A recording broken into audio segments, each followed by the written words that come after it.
So hello বন্ধুরা, আজকে আমরা গিয়েছিলাম হরিহরপাড়ায় মেট্রো সিটিতে বাজার করতে। আমরা ঈদের জন্য কি কি বাজার করলাম সম্পূর্ণ এই ভিডিওতে দেখাবো, আপনারা সঙ্গে থাকুন, দেখতে থাকুন। আমরা প্রথমে ঢুকে অবাক হয়ে গেছিলাম, কারণ এখানে এত জিনিস রয়েছে যে তুমি কোনটা ছেড়ে কোনটা নেবে বুঝতেই পারবে না। আমরাও তেমন অবাক হয়ে গেছিলাম, কারণ কোনটা ছেড়ে কোনটা নেব বুঝতে পারছিলাম না, কারণ সবগুলোই নিতে ইচ্ছা করছিল। এখানে সমস্ত রকমের শপিংয়ের জিনিস রয়েছে।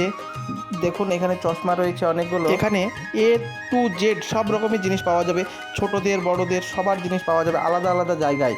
প্রথমে আমি কয়েকটা প্যান্ট দেখতে শুরু করলাম, মোটামুটি পছন্দ হলো, দেখা যাক। এবার আমরা যাব সেকেন্ড ফ্লোরে, সেখানে নাকি অনেক আইটেম আছে সুন্দর সুন্দর। দেখা যাক, আমরা যাচ্ছি, তোমরা সঙ্গে থাকো, দেখা। আমাকে তোমরা সব জায়গায় দেখতে পাবে না, কারণ আমি ক্যামেরাটা করছিলাম। সেকেন্ড ফ্লোরে এসে তো আমরা অবাক হয়ে গেছিলাম, কারণ সেখানে আমাদের একটা বন্ধু রয়েছে। ফাইনালি মেট্রো শপে এসে আমাদের ফ্রেন্ডের সঙ্গে দেখা হয়ে গেল।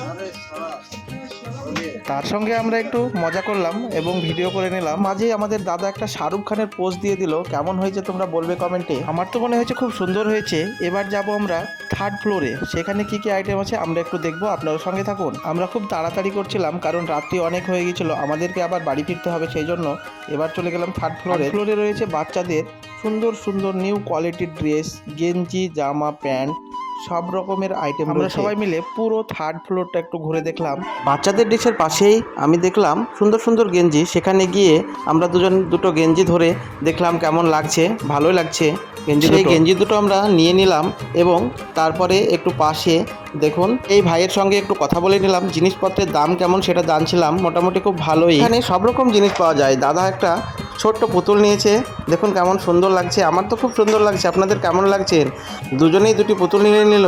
এবার আমরা খেলনা গাড়ি, সমস্ত রকম খেলনা রয়েছে ওখানে, আমরা গেলাম এবং কিছু ছবি তুললাম এবং কিছু নিয়ে নিলাম। ওদের তো বেরোতেই ইচ্ছা হচ্ছিল না, আমি বললাম তাড়াতাড়ি চলো, না হলে রাত্রি অনেক হয়ে গেছে, সেই জন্য আমরা সেখান থেকে নেমে আসলাম। এমনিতেই আমরা তিনজনেই রোজায় ছিলাম, সেই জন্য ঘুরতে ঘুরতে প্রচণ্ড খিদে পেয়ে গিয়েছিল, এই জন্য আমরা ঠিক করলাম যে কিছু খাওয়া দাওয়া করবো।